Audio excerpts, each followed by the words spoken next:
안녕하세요. 한국공론포럼 박태순입니다. 우리는 지금 공론장의 의미에 대해서 공부하고 있는데요. 지난 시간에는 공론장이 삶의 의미와 가치를 회복하는 공간이다 라고 하는 어마무시한 얘기를 했는데요. 오늘은 지난번보다 더 어마무시한 공론장은 권력을 생산하는 곳이다. 의사소통 권력을 생산하는 곳이다 라고 하는 얘기를 해보겠습니다. 권력에는 무슨 행정 권력, 국가 권력 이런 말은 많이 들어봤는데 의사소통에도 권력이 있나요? 이해가 되십니까? 일단 의사소통 권력이라고 하는 것은 공론장에 참여한 시민의 숙고와 토론에서 나오는 사회적, 정치적 권력을 의미합니다. 이것을 굉장히 쉽게 이해하려면 우리가 국회 같은 데서 시민들이 모여서 토론을 하고 토론에서 만약에 합의가 이루어지면 그 내용을 어떻게 하나요? 국회의원이나 이렇게 정부 당국자한테 전달하잖아요. 그럴 때 어떤 개인이 얘기하는 것보다 훨씬 더 힘을 갖죠. 그리고 그 내용이 합의가 제대로 되고 내용이 탄탄한 만큼 그것이 전달하는 힘도 더 세지잖아요. 그렇죠? 그렇게 사람들이 모여서 충실하게 논의를 하고 그리고 그 내용에서 합리성이 제대로 잘 담보가 되면 국가 권력, 행정 권력도 무시하지 못하는 힘이 발생한다는 의미입니다. 그것을 참여 시민의 숙고와 깊이 생각하고 또 담론, 서로 간의 타당성에 대한 조밀한 논의를 통해서 나온 내용은 사회적이고 정치적인 힘이 발생한다. 영향력을 행사할 수 있는 힘이 발생한다. 이렇게 이해를 하시면 되겠습니다. 의사소통 권력의 의미를 살펴보면 정당한 정치 권력은 의사소통 합리성과 공적 수기를 통해서 생성되는 것이다. 이렇게 말씀을 드릴 수가 있고요. 이것은 공론장 참여 시민의 합리적인 담론에서 발생하는 것이다. 담론이라고 하는 것은 어떤 내용의 논리적인 타당성이 포함된 토론을 담론이라고 얘기를 합니다. 그리고 이렇게 해서 그 형성되는 권력이라고 하는 것은 기존의 국가가 관료제를 통해서나 법적 메커니즘을 통해서 행사되는 행정 권력과는 다른 거죠. 그러니까 권력이라고 하는 것이 국가가 권력을 이용해서 아래로 행사하는 국가 권력, 행정 권력이 있는가 하면 삶의 세계에서 공론장을 통해서 공론장에서 의사소통 과정을 통해서 형성하는 권력이라고 하는 것이 있는 거죠.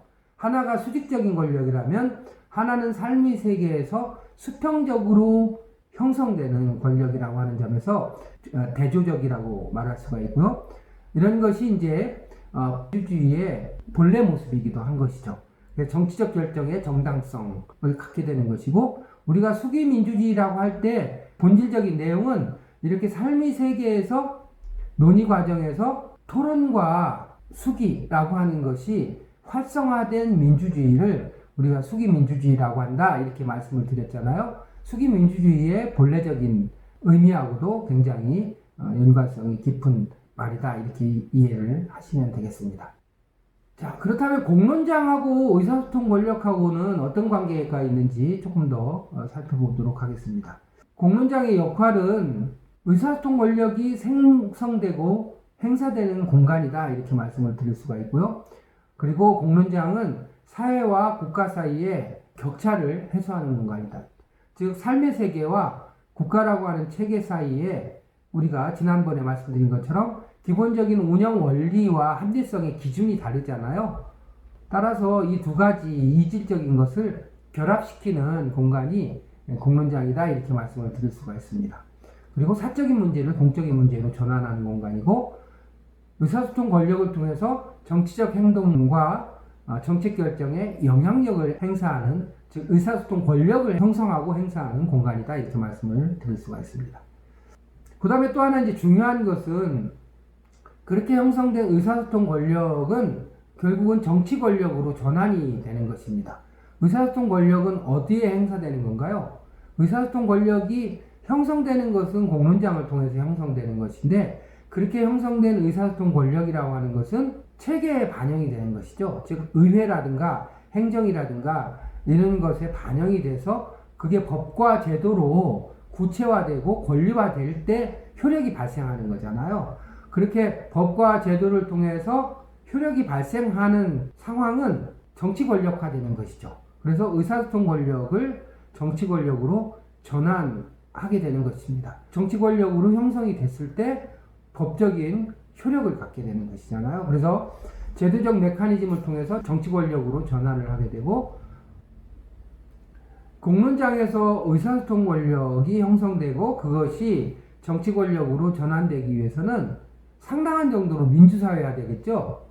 그렇죠? 그리고 공론장의 자율성과 그 다음에 의사소통 권력의 형성과 또 그것의 정치 권력으로의 전환 과정을 보장할 수 있는 기본적인 절차와 법적 틀이 사회에 이미 마련이 되어 있어야 되는 것이죠. 한 가지 예를 들어 볼까요? 만약에 표현의 자유가 없다면, 집회나 결사의 자유가 억압당하는 사회라면 공론장이 구성이 잘 되겠어요? 아니면 의사소통 권력을 형성한다 하더라도 그것이 국회라든가 이런 제도권에 제대로 반영이 될 수 있을까요? 잘 안 되겠죠? 예를 들면은 우리가 국회 청원이라든가 이런 것이 그런 의사소통 권력이 정치 권력으로 전환되는 그 중간 지점에 있는 절차라고 볼 수가 있는 것이죠. 이해가 가실 겁니다. 이렇게 의사소통 권력의 근거에서 국가 권력이 형성될 때 그 국가 권력이 정당성을 갖게 되는 것이고, 우리는 이것을 민주적 정당성이다 이렇게 얘기를 하게 되는 것입니다.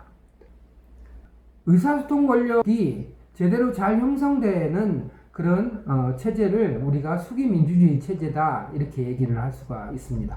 앞서 말씀드린 것처럼 토론과 논증, 토론과 담론의 역할을 중시하는 것이 수기민주주의의 핵심적인 내용이라고 말씀을 드렸고요.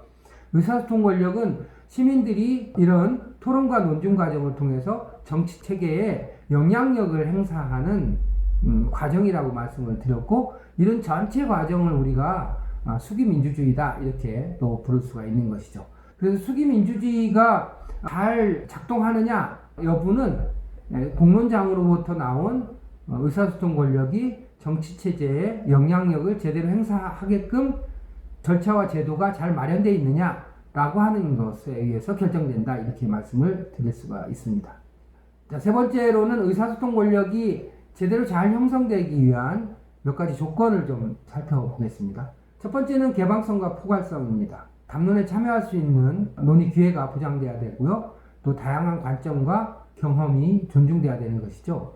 그러니까 누구도 원칙적으로 배제되는 사람이 없어야 되는 것입니다. 그리고 참여는 평등해야지 되는데요. 여기서는 제안이나 표현이나 이의제기 등과 관련해서 동등한 말할 수 있는 권리를 가져야 된과 동시에 특정 개인이나 집단의 영향력으로부터 영향력이 미치지 않아야만 하는 것이죠. 그리고 세 번째는 외적 강압으로부터의 자율성이 보장돼야 됩니다. 국가 권력이라든가 국가 권력에 의한 공론장의 침탈이라든가 아니면은 정보 제공을 제대로 하지 않는다든지 여러 가지 방법으로 자율성을 침해하는 현상들이 벌어지기가 쉽잖아요. 그렇게 제대로 된 내용이 형성되지 않게끔, 의사소통 권력이 형성되지 않게끔 방해하는 모든 것으로부터 자유로워야 하신다라고 말씀을 드릴 수가 있죠. 그래서 공론장은 오직 타당한 논증에 의해서 그 영향력이 확보될 수 있도록 하는 것이 대단히 중요하다 이렇게 말씀을 드릴 수가 있습니다. 네 번째부터는 참여한 사람들과 관련된 조건이라고 말씀을 드릴 수가 있는데요. 공론장에 참여하는 사람들과 관련된 조건, 내부적인 조건이라고 말씀을 드릴 수가 있는데요. 첫 번째는 토론에 대한 열정이죠. 토론에 대한 관심과 열정이 있을 때 그 내용이 틈실하게 만들어지잖아요. 그리고 합리적인 주장을 통해서 상호 이해와 합의에 도달할 가능성이 훨씬 더 커질 것입니다. 그리고 자신의 생각과 판단에 대한 수정 가능성을 인정할 때 훨씬 더 생산적인 논의가 이루어질 수 있을 것입니다.